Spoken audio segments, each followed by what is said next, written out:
नमस्कार, आप देख रहे हैं परवाह देश की। मैं हूं आपके साथ प्रीति रघुनंदन। परवाह देश की में आज का शब्द है जमात। बांग्लादेश की वो कट्टरपंथी जमाते इस्लामी जिसे शेख हसीना की सरकार ने आतंकी संगठन घोषित किया हुआ था और उससे जुड़े कई कट्टरपंथी जेल में बंद थे।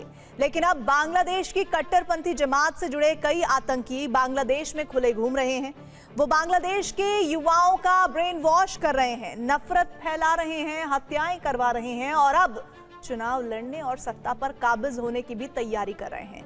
खुद शेख हसीना ने एक इंटरव्यू में कहा है कि मोहम्मद यूनुस ने जमात के कट्टरपंथियों को जेल से निकालकर आतंक फैलाने की खुली छूट दे दी है। बांग्लादेश के 15 करोड़ 60 लाख मुसलमानों के साथ बहुत बड़ा छल हो रहा है। बांग्लादेश के 1 करोड़ 60 लाख हिंदुओं के साथ हद दर्जे का जुल्म हो रहा है। बांग्लादेश के 17 करोड़ 40 लाख नागरिकों को मूर्ख बनाकर उनके भविष्य से खिलवाड़ किया जा रहा है। बांग्लादेश के नौजवानों को कट्टरपंथ की घुट्टी इस कदर पिलाई जा रही है कि वो अपना अच्छा बुरा सोचना और समझना भूल गए। बांग्लादेश के छात्रों का इस कदर माइंड वॉश किया जा रहा है कि वो मजहब के नाम पर मरने और किसी को भी बेरहमी से मारने को तैयार हो गए। बांग्लादेश के गली नुक्कड़ और चौक चौराहों पर इंसान की जिंदगी नर्क से भी बदतर होती जा रही और इस सब के पीछे है जमात ए इस्लामी बांग्लादेश।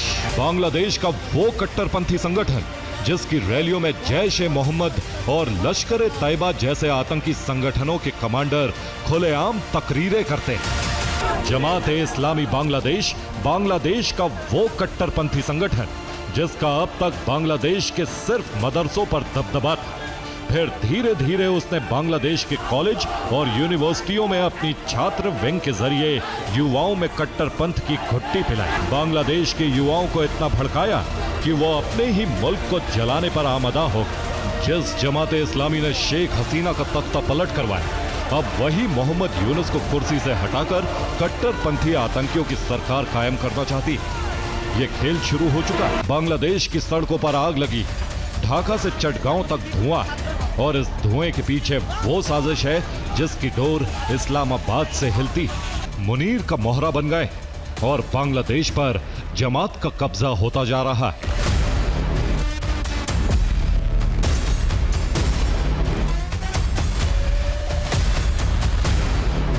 बांग्लादेश में हिंदुओं के साथ हो रही हिंसा चरम पर है और सत्ता के गलियारों में मोहम्मद यूनुस कट्टरपंथियों के लिए रास्ता बना रहे हैं।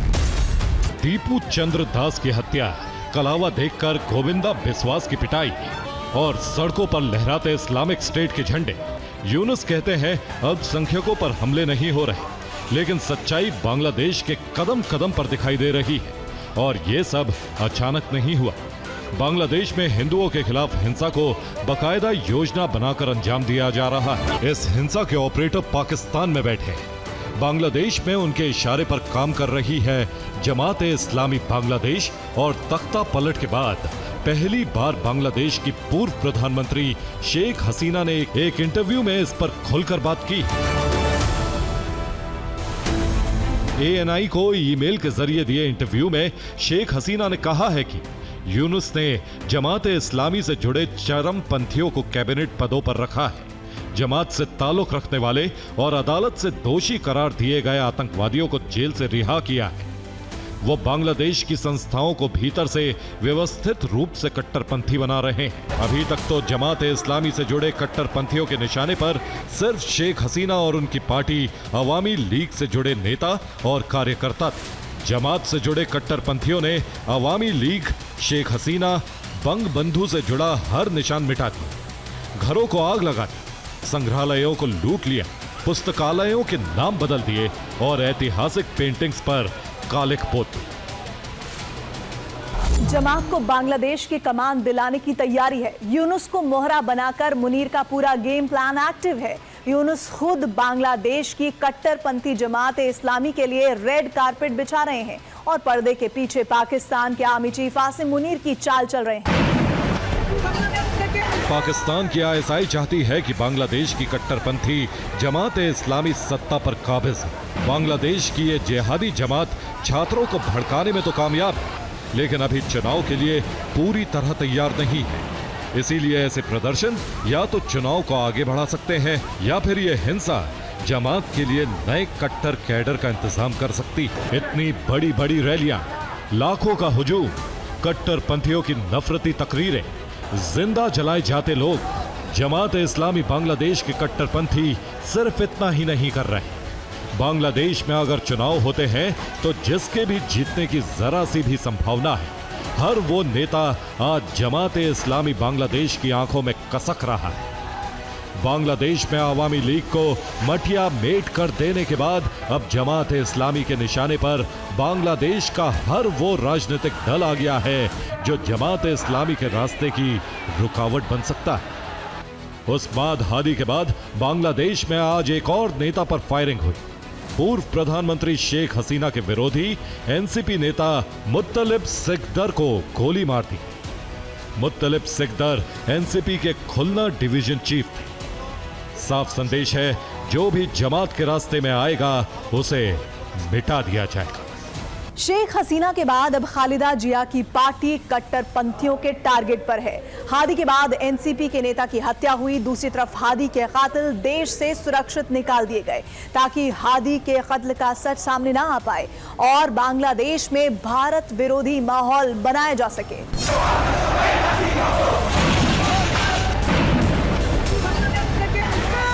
बांग्लादेश में हिंदू हिंसा का चरम हो चुका है और मुनीर का मोहरा बने यूनुस जमात के लिए रास्ता बनाते जा रहे हैं। इसका सबूत यह है कि पिछले कुछ महीनों में पाकिस्तानी सेना के बड़े अफसर बांग्लादेश का दौरा कर चुके हैं।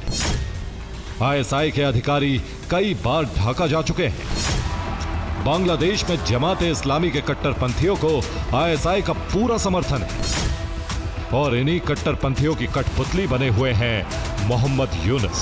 और इस बात को बांग्लादेश के उन 2 अखबारों के संपादकों ने भी माना जिनके दफ्तर जला दिए गए। सुना आपने, बांग्लादेश के बड़े अखबार के संपादक साफ साफ कह रहे हैं कि यूनुस सरकार में शामिल लोगों ने द डेली स्टार और प्रोथोम आलो के कार्यालयों पर आगजनी और हमले की पूरी योजना बनाई।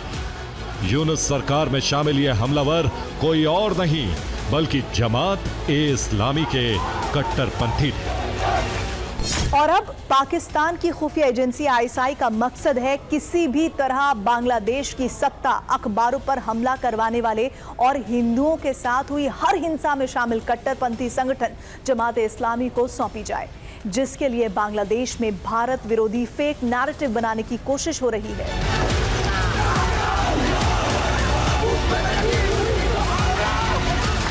बांग्लादेश में फरवरी में चुनाव तय। अगर चुनाव हुए तो कभी बांग्लादेश में आतंकी संगठन घोषित किए जा चुके। जमात इस्लामी ने चुनाव लड़ने की तैयारी की। जमात इस्लामी की रैलियों में पाकिस्तान के आतंकी खुलेआम दिख रहे हैं। देखिए कुछ दिन पहले ढाका में जमात इस्लामी की रैली में किस तरह जैश ए मोहम्मद का कमांडर और मसूद अजहर का भरोसेमंद सहयोगी रहे आतंकी मजहर शाह ने नफरती भाषण दिया।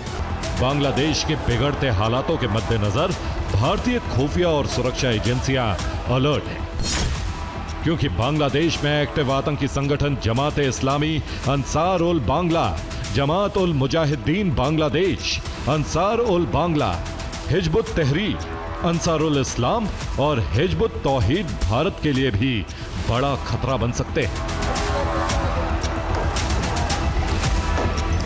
यूनुस के राज में जिहादियों को खुली छूट। जैश ए मोहम्मद का कमांडर मजहर सईद शाह आजकल जमात के साथ बांग्लादेश में सक्रिय है। जिहाद को धार्मिक कर्तव्य बताकर भीड़ को भड़का रहा है।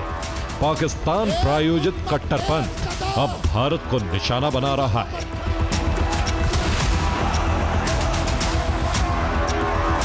जमात के सहारे फेक नैरेटिव गढ़ा जा रहा है। मकसद साफ है, बांग्लादेश में हालात बिगाड़ो, जमात इस्लामी के लिए सत्ता का रास्ता बनाओ और पाकिस्तान की तर्ज पर जिहादी नेटवर्क खड़ा करो। Bureau report, TV9 Bharatvarsh.